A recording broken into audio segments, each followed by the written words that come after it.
महाराष्ट्र प्रदेश काँग्रेस समिती आणि पुणे जिल्हा काँग्रेसच्या वतीने राष्ट्रीय हिरवा चारा वितरण कार्यक्रमाचे आयोजन करण्यात आले। प्रदेशाध्यक्ष माणिकराव ठाकरे, सहकार मंत्री हर्षवर्धन पाटील, उपमहापौर दीपक माणकर, आमदार विनायक निमन, मोहन जोशी, रमेश बागवे, जिल्हाध्यक्ष देविदास भन्साळी, पुणे शहराध्यक्ष अभय छाछेड, पिंपरी चिंचवड अध्यक्ष भाऊसाहेब भोईर उपस्थित होते। दुष्काळावर मात करण्यासाठी कायमस्वरूपी सिंचन व्यवस्थेची धोरणे बदलावी लागतील, असे मुख्यमंत्री पृथ्वीराज चव्हाण यांनी सांगितले। दुष्काळावरील उपाययोजनेसाठी राज्याच्या येत्या बजेटमध्ये भरीव तरतूद करणार असल्याचेही त्यांनी सूचित केले। राज्यातील यंदाचा दुष्काळ 1972 पेक्षा भयानक आहे।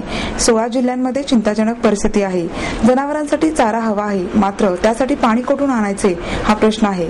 उजनी, जायकवाडी धरणांचा जिवंत पाणी साठा संपला असून मृत पाणी साठा फक्त पिण्यासाठी वापरला जाणार आहे। बीड, औरंगाबाद, जालना, उस्मानाबाद या भागात चारा टंचाई मोठ्या प्रमाणावर आहे। मागेल त्याला चारा आणि पिण्याचे पाणी सरकारच्या वतीने पुरवले जाणार आहे, असे मुख्यमंत्र्यांनी सांगितले। साखर कारखान्यांची अवस्था आगामी काळात अधिकच बिकट होण्याची शक्यता असून काही कारखाने बंद करण्याची नामुष्की ओढवणार आहे, असे सांगून मुख्यमंत्र्यांनी ही यंत्रणा दुष्काळ निवारण क्षेत्रात मदतीसाठी वापरण्याचे आश्वासन दिले। हाताला काम नव्हतं, पोटाला धान्य मिळत नव्हतं म्हणून रोजगार हमी योजनेची कल्पना साकारली गेली।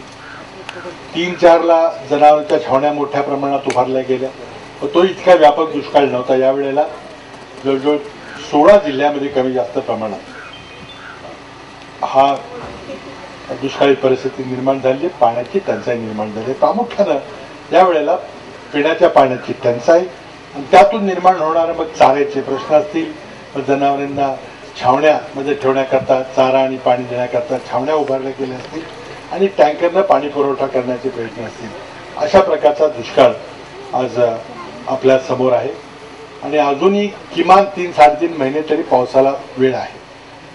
एका वर्षीचा दुष्काळ आपण तसाच रेटून नेतो, गेल्या वर्षीचा दुष्काळाचा आपण सामना केला, पण लगातार एका पाठोपाठ एक दुसऱ्या वर्षी हा पावसाने दडी मारलेली आहे। पाऊस कमी पडलेला आहे, त्यामुळे खूप प्रचंड गंभीर परिस्थिती निर्माण झालेली आहे। मराठवाड्यातले मोठा जलाशय जायकवाडी सारखा असेल, उजनी सारखा आपला जवळचा जलाशय असेल, सगळं पाणी संपलेलं आहे। त्याचा जिवंत साठा संपूर्णपणे संपलेला आहे। आता मृतसोड्यातलं पाणी उचलायचं चाललेलं आहे। शासनानं हे सगळं पाणी आता फक्त पिण्याकरता आरक्षित केलेलं आहे। तरी पण नदीतून पाणी सोडायचं, कालव्यातून पाणी सोडायचं, खूप पाणी झिरपतं, बाष्पीकरणामुळे पाणी कमी होतं। या सगळ्या अटी असताना आणि जनावरांचं शेवटी काय होणार, कारण शेवटी आपण माणसांना पिण्याला पाणी देण्याकरता आपली प्राथमिकता असते आणि याच्यामध्ये जनावरांचे हाल होण्याची शक्यता असते। म्हणून शासनानं मागेल त्या ठिकाणी जनावरांच्या छावण्या उघडायची परवानगी दिलेली आहे आणि त्यामध्ये 60 रुपये प्रति जनावरांचे प्रतिपूर्ती आपण दिवसाला करतो आणि त्यामुळे आज महाराष्ट्रामध्ये जवळजवळ 200-250 पेक्षा जास्त जनावरांच्या छावण्या कार्यरत आहेत। 4.25 लाख जनावर या छावण्यामध्ये आज विविध संस्थांच्या माध्यमातून सांभाळली जातात। परंतु अडचण अशी आहे की काही ठिकाणी चारा आहे, चारा निर्माण करायचा एक व्यापक कार्यक्रम आम्ही घेतला आणि त्यामध्ये बियाणं दिली, शेतकऱ्यांना आश्वासित दर दिले, पण पाणी असलं पाहिजे तरच चारा निर्माण होतो। म्हणून बऱ्याच ठिकाणी चाऱ्याची खूप गंभीर टंचाईची परिस्थिती देखील निर्माण झालेली आहे।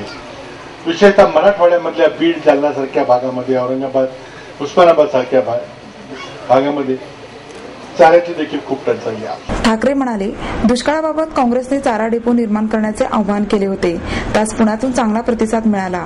नगरसेवक मिलिंद काची यांनी उभारलेल्या डेपोचे उद्घाटन झाले आहे। राज्यात अजूनही चारा डेपोची गरज आहे।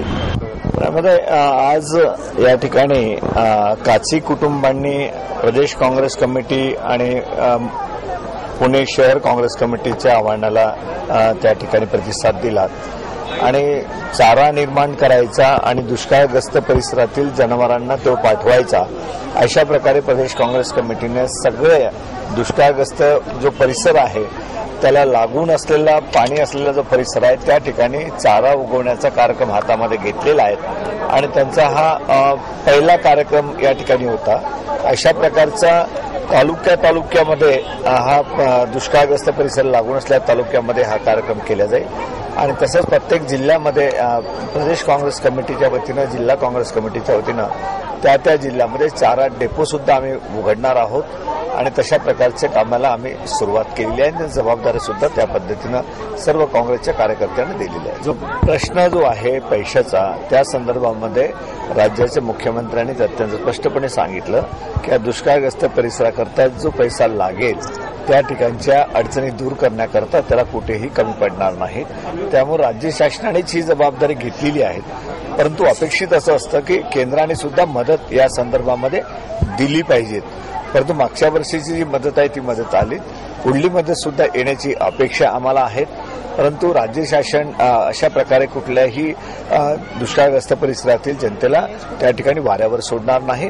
पूर्णपणे लागणारी मदत त्या ठिकाणी दिल्या जाईल. चाऱ्याकरता असेल, पिण्याच्या पाण्याकरता असेल, रोजगाराकरता असेल, याकरता पुरेपूर मदत देण्याच्या संदर्भामध्ये राज्य शासन कटिबद्ध आहे आणि तशा प्रकारचं माननीय मुख्यमंत्र्यांनी स्पष्टपणे सांगितलं सुद्धा आहे. दुसरी ज्यावेळेला अर्थसंकल्प असतो त्याच्यामध्ये त्या विभागावर हे तरतूद केल्या जातं. कारण त्या एक वेगळ्या प्रकारचा विभाग हा ओपन केला जातो आणि त्याच्यामध्ये जर अशा प्रकारे तरतूद केली तर ती तरतूद सातत्यानं वाढवता येते का. असं नाही की यावेळेला 100-200 कोटी रुपयाची तरतूद केली म्हणजे तेवढाच पैसा त्याकरता वापर केला जाईल असं नाही आहे.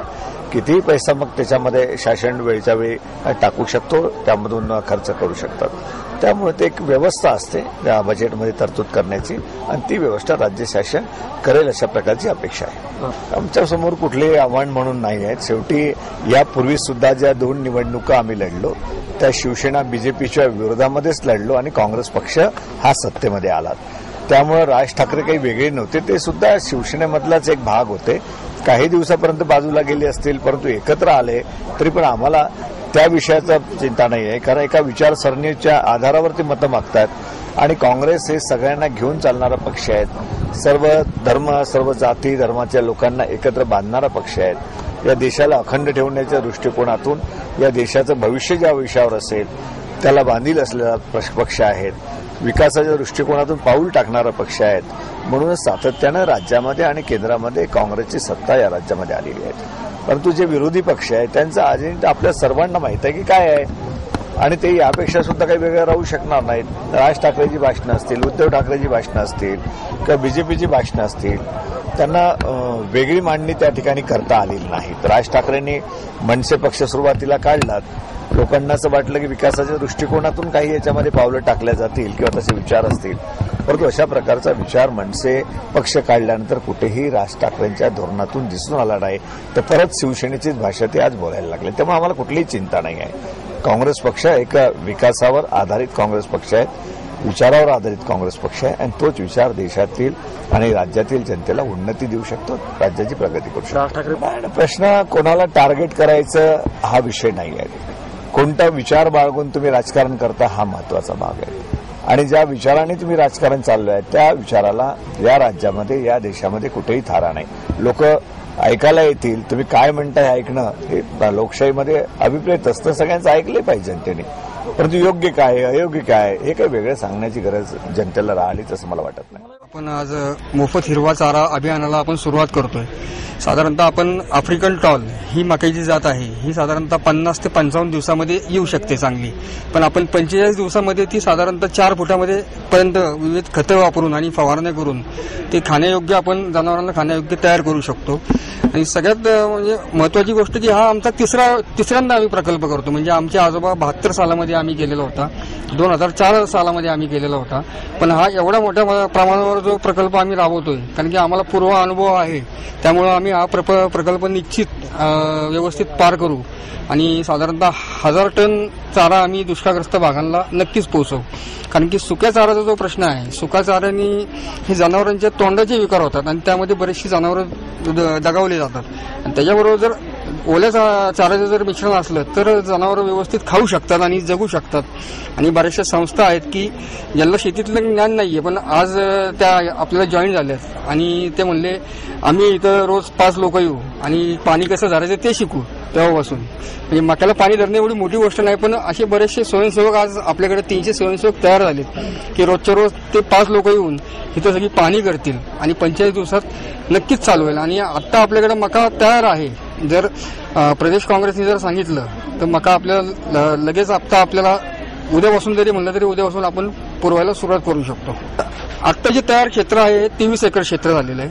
पुढच्या 8 दिवसात बाकीचं जे आहे 17 एकर क्षेत्र हे 8 दिवसात पूर्णपणे तयार होईल. त्यानंतर ही जी मशागत केली जाईल, मशागत केल्यानंतर मका टाकल्यानंतर साधारणतः 8 दिवसात मका उगवायला सुरुवात होते त्यात.